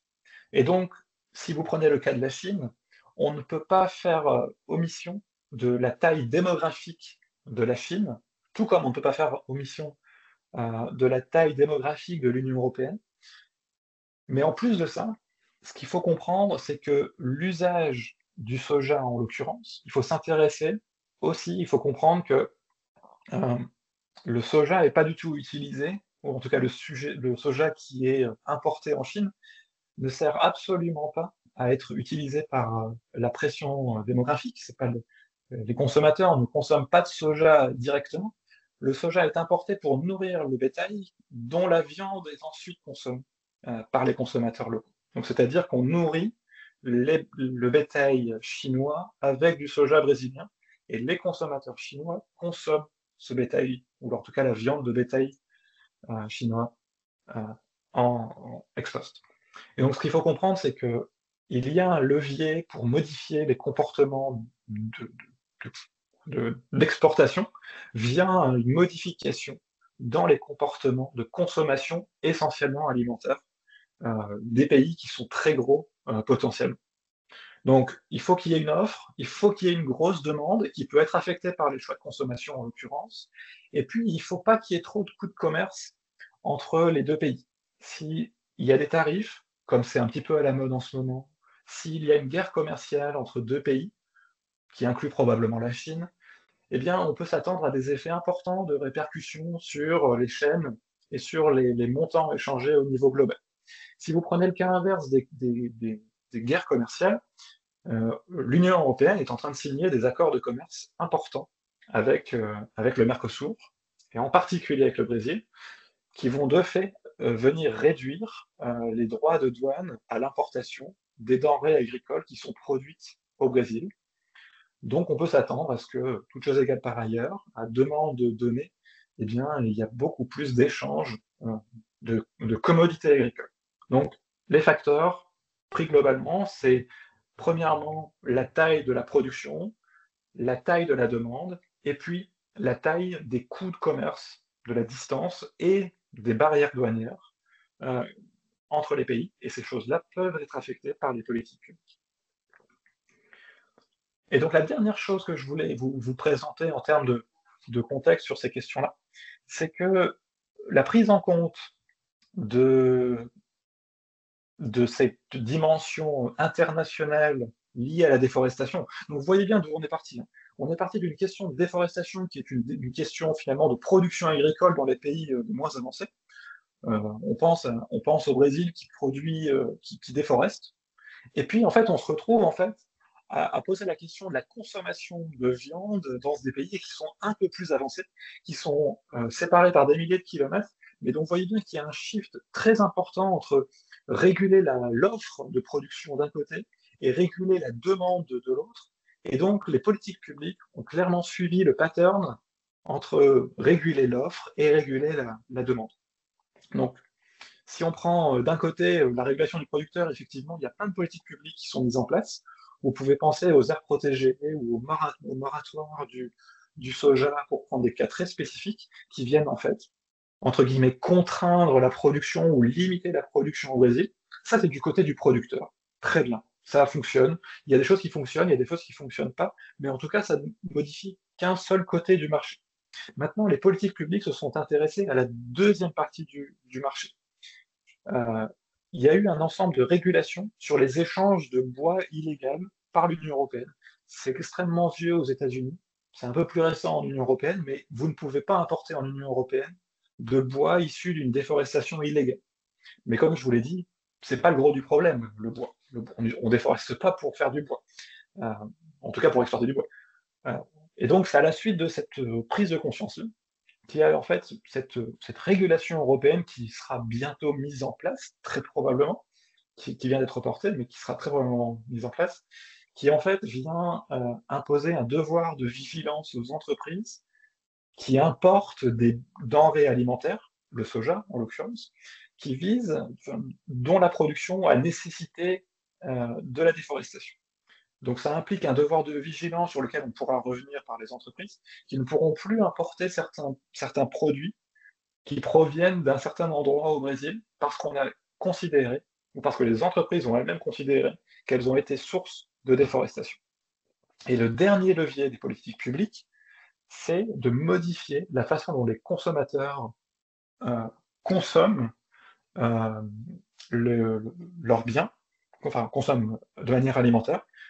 La modification des régimes alimentaires fait partie des choses qui sont envisageables par des politiques publiques, à plus long terme, bien entendu, mais ça fait partie des choses qui sont importantes, ou alors de modifier la façon dont on produit des protéines animales et végétales, au lieu de les importer, de les relocaliser en Europe et en France en l'occurrence.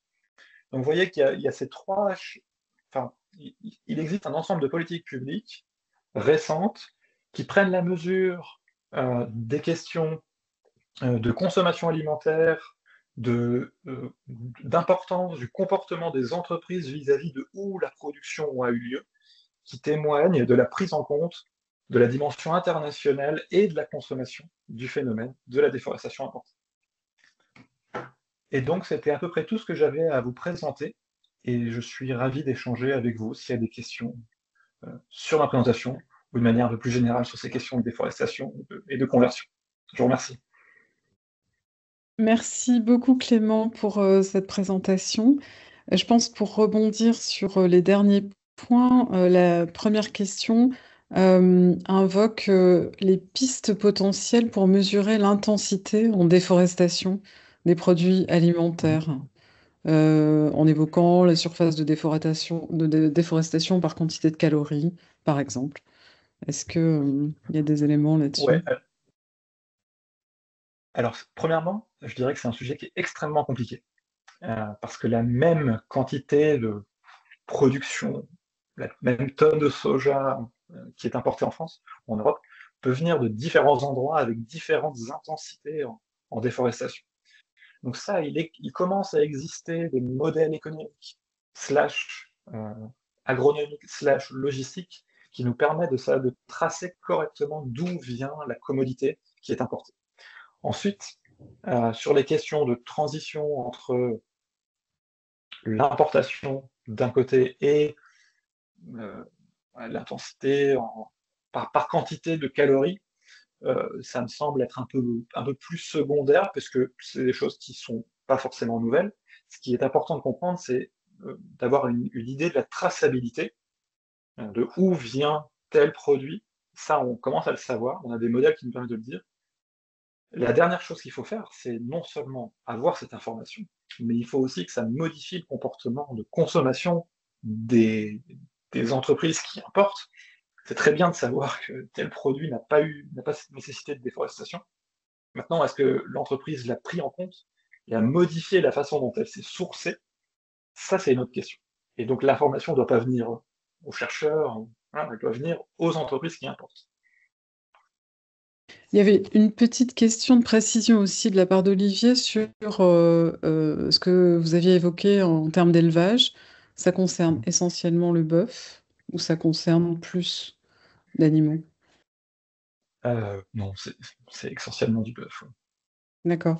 Et moi, j'irais plus loin par rapport à ça. Vous n'avez pas du tout évoqué l'usage du soja pour ce qu'on appelle maintenant les agrocarburants. Parce qu'il me semble que ça avait été une grosse motivation du Brésil au départ pour le déploiement de cette culture. Est-ce que ça a évolué en fait?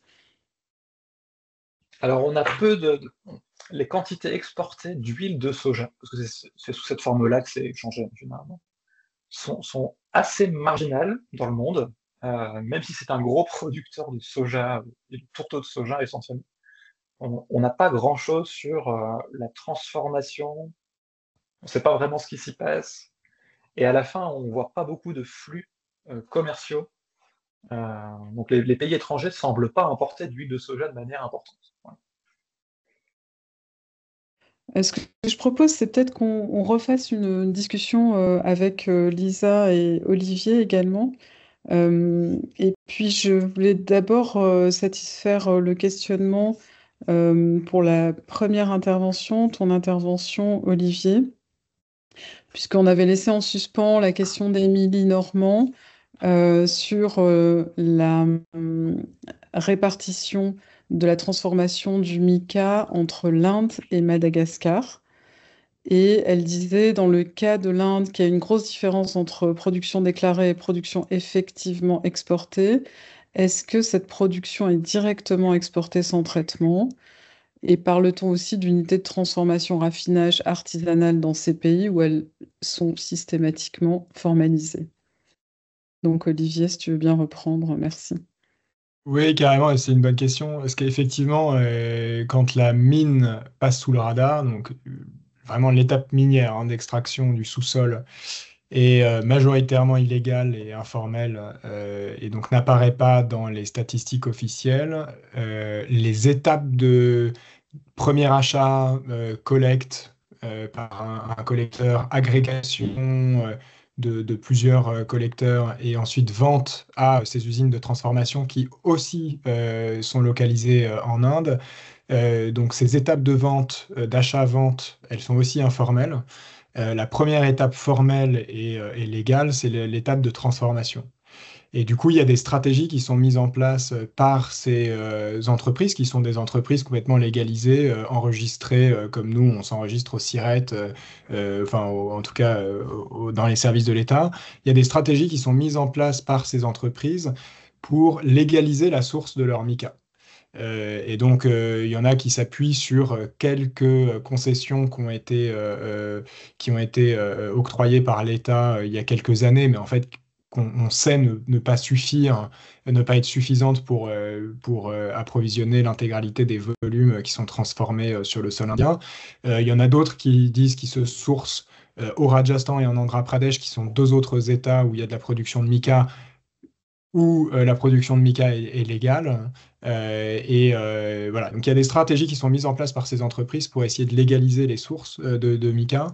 À Madagascar, c'est un petit peu différent. En fait, à Madagascar, la mine de mica, enfin, l'extraction de mica peut être illégale, mais c'est complètement assumé de la part même de l'État, en fait, et du ministère des Mines au niveau central et au niveau régional, où dans mes recherches, du coup, et dans le temps passé là-bas, moi j'avais entendu par exemple que le ministère des Mines au niveau régional à Fort-Dauphin s'était mis d'accord avec les artisans miniers pour dire, OK, bon, on sait que vous faites une activité qui ne rentre pas complètement dans le cadre du code minier.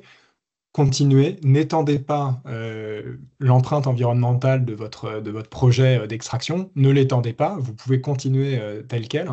Il y avait même eu un zébu de sacrifié pour formaliser l'accord. Donc c'est ça qui est assez marrant, c'est qu'il y a une extraction qui est complètement illégale et informelle, un accord formalisé d'une certaine façon par le sacrifice d'un zébu qui est la tradition là-bas, entre le ministère régional, la direction régionale et le groupement minier en question, pour continuer cette activité illégale. Donc là, la situation elle est un peu différente parce qu'en fait, le ministère il dit OK, vous pouvez y aller parce qu'ils savent que c'est une stratégie de survie pour les communautés d'artisans miniers. Et après, le mica suit le même chemin, il est vendu à des transporteurs qui le vendent ensuite à des unités de transformation sur le sol malgache. Ces unités de transformation sont des entreprises complètement enregistrées, mais qui peuvent assumer le fait de se sourcer dans des zones qui ne sont pas forcément couvertes par un permis. Voilà. Et après, il y a un deuxième processing qui est fait en Chine, majoritairement. Et là, bon, ça rentre dans les chaînes de valeur internationales. Donc là, on est complètement légalisé et formalisé. Merci. Je voulais revenir peut-être en conclusion sur le fil conducteur de vos présentations, qui sont les questions de conversion. Et ce qui m'a frappé, c'est que finalement, on va reprendre la maxime de l'Institut TTI.5 qui dit qu'il faut faire attention à ce que les solutions des uns ne deviennent pas les problèmes des autres. Et je trouve dans chacun de vos exemples, c'est assez frappant que finalement, les projets de conversion pouvaient sous-tendre des solutions qui apparaissent de prime abord comme bénéfiques. Donc, on va prendre les agrocarburants dans un cas, on va prendre le stockage du CO2, on va prendre le déploiement de l'électricité ou de véhicules électriques. Et il va y avoir une externalité particulièrement négative qui va voir le jour et qui traduit l'impact en fait des conversions.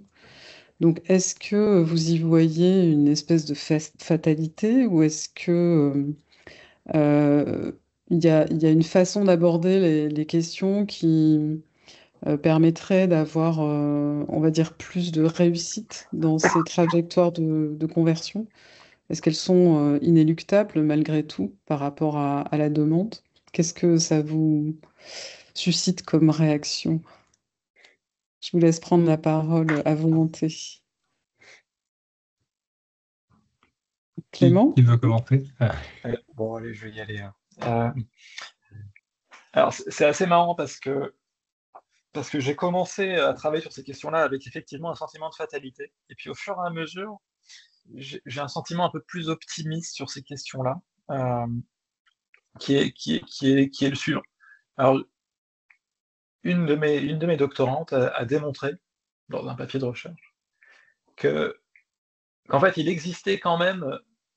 Il y a des plans de conservation au Brésil qui, en fait, ont eu des effets bénéfiques sur les résultats ou les outcomes locaux des agriculteurs, et qui, en fait, le fait qu'il y ait une barrière à l'expansion agricole ne s'est pas traduit par une perte de revenus si forte que ça.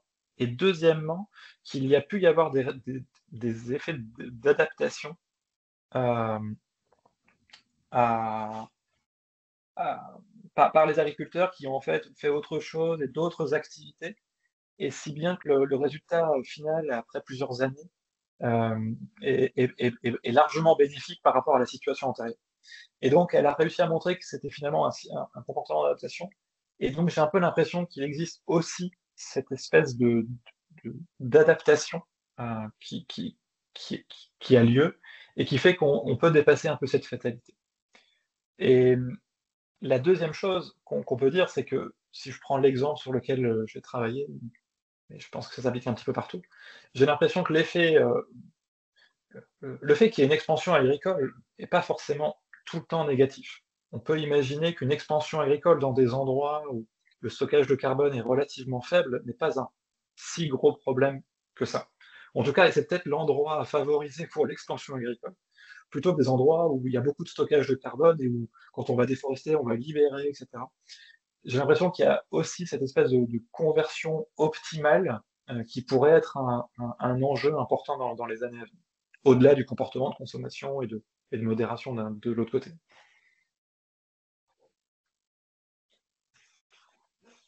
Qui veut suivre? Oui, vas-y, Lisa. Je veux bien prendre la suite. Il y a, c'est vrai, une des manières aussi dont moi j'avais commencé enfin, je pense même à mon mémoire, c'était de parler d'essayer d'interroger comment la solution devient un problème. Et c'est particulièrement parlant autour du stockage géologique. Et donc, il y a deux choses qui me viennent en tête. La première, qui est peut-être la plus pessimiste ou la plus critique, c'est celle, enfin, par rapport à ces externalités négatives, elles ont trait aussi à la manière dont on pense les problèmes posés par la technique. Et c'est souvent des solutions par la technique aux problèmes posés par la technique. Donc il y a aussi un modèle de société autour de la manière, enfin de la réponse aux défis, et là je pense plus aux défis climatiques, à partir de la technique.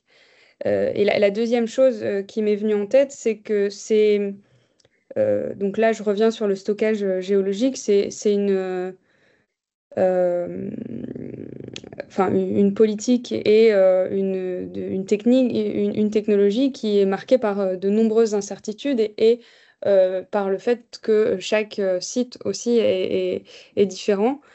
Et il y a ça pose la question de savoir comment est-ce qu'on prend des décisions en situation d'incertitude. Et c'est des décisions qui sont nécessairement imparfaites à ce moment-là, mais qui sont aussi souvent le fruit de compromis et une forme de... Il y a un effet d'apprentissage aussi, et là, c'est peut-être la perspective un petit peu plus optimiste là-dessus. C'est qu'il y a un effet d'apprentissage autour de ces incertitudes qui, au fur et à mesure que l'exploitation se poursuit ou se fait, parce qu'en fait, ces problèmes, on pourrait aussi en parler comme des questions qui se posent et qui ne se posaient pas avant, au fur et à mesure que l'exploitation se poursuit. Et au fur et à mesure que ces questions, elles émergent, des réorientations sont pensées, autour de la production de connaissances, où des réponses un peu différentes peuvent être apportées. Et là, je pense à la mise en place, par exemple, de débats publics dans le cas dans le cadre de grands projets infrastructurels, mais aussi, alors voilà, de production d'expertise, par exemple, d'identification de manquements dans les connaissances scientifiques et techniques pour limiter les risques du stockage géologique. Alors voilà, c'est bien sûr pas parfait et il y a aussi ça pose aussi plein de questions en termes de démocratie. C'est ces manières de répondre aux problèmes posés, mais mais voilà, le fait que ces problèmes fassent émerger des questions qui ne se posaient pas avant ouvre aussi d'autres champs possibles et d'autres manières de répondre peut-être un peu mieux que les fois précédentes à ces problèmes. Olivier? Carrément, et puis peut-être pour compléter, mais notamment avec un prisme axé sur l'industrie minière, on sait que l'électrification ou la décarbonation des sources d'énergie et la décarbonation des usages va mener à beaucoup d'électrification, que cette électrification va mener à beaucoup, enfin en tout cas une hausse de la demande en métaux et en différents minerais. Et se pose exactement la même question. Finalement, est-ce que aller faire de l'électrification de la mobilité avec des voitures qui font 2 tonnes et des batteries qui font 600 kilos et qui contiennent des dizaines de kilos de métaux purs, finalement, c'est pas poser ou délocaliser les pollutions ou imposer aux autres des pollutions qu'on ne veut pas chez nous, puisqu'on émettra moins de CO2 au prix de déforestation, au prix d'impact sur des communautés minières très importants, etc. Et je pense que moi, j'ai un regard assez optimiste là-dessus, où il faut regarder un peu les éléments communicationnels qui sont utilisés par les entreprises minières aujourd'hui. Je pense à une en particulier qui a un projet d'extraction en Auvergne de lithium et qui inscrit ce projet dans la transition. Vous allez sur la page web du projet, il y a marqué au service de la transition énergétique. Et je pense que quand on s'inscrit dans cette logique de contribuer à la transition énergétique parce qu'on va produire du lithium qui va finir dans des voitures électriques, il y a cette question, enfin il y a en tout cas une pression supplémentaire sur l'industriel qui est obligé d'être responsable pour être cohérent. Et l'industrie n'a pas attendu la transition pour essayer d'être responsable. Il y a la mise en place de standards qui sont de plus en plus pertinents, et notamment, je pense à IRMA, qui est l'initiative pour une industrie minière responsable, si vous voulez, qui est issue de l'intelligence collective, où ils font une approche multipartie prenante pour essayer de trouver des consensus et des solutions, un peu à l'image de ce que fait l'initiative pour un MICA responsable, pour la mine industrielle, et trouver des solutions pour avoir de la mine responsable. Et puis un dernier élément, c'est qu'à mon avis, et ça c'est plutôt positif aussi, c'est que ces grands projets miniers, ils vont avoir des impacts, mais ils vont rendre visibles aussi, s'ils sont faits chez nous, et c'est l'objectif que l'Union européenne s'est fixé. Si ces grands projets sont faits chez nous, ils vont rendre visible en fait l'impact qu'ont nos modes de consommation, et nos modes de consommation plus verts ou moins émetteurs de gaz à effet de serre, par exemple. Et du coup, ça pousse le grand public à s'emparer des questions. Et ça pousse, comme Lisa disait, à avoir des espaces de débat qui s'ouvrent. Et là, je vous invite, par exemple, à voir le documentaire qui est fait justement sur cette mine de lithium dans l'Allier, qui s'appelle Transition sous tension de Violeta Ramirez, qui est passionnant. On voit juste des gens qui habitent dans les environs du futur projet, qui est un projet en fait qui existe déjà, du site, et qui partagent leur opinion sur le projet. Et c'est criant, je trouve, parce que vraiment, ça rend visible les tensions qui peuvent naître de velléités plutôt positives, d'essayer de limiter nos émissions de gaz à effet de serre et de lutter contre le dérèglement climatique, versus des impacts locaux qui peuvent être très forts, notamment dans le cadre des projets miniers. Voilà.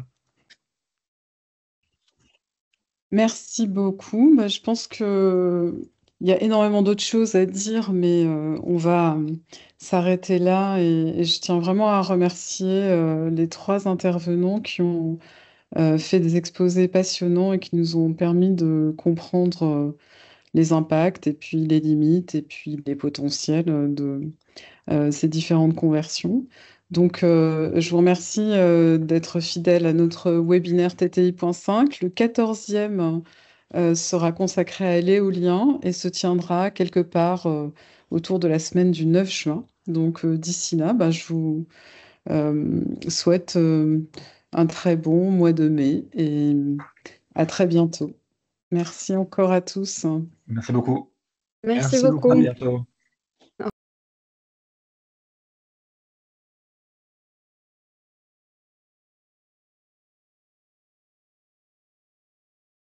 Au revoir. Au revoir.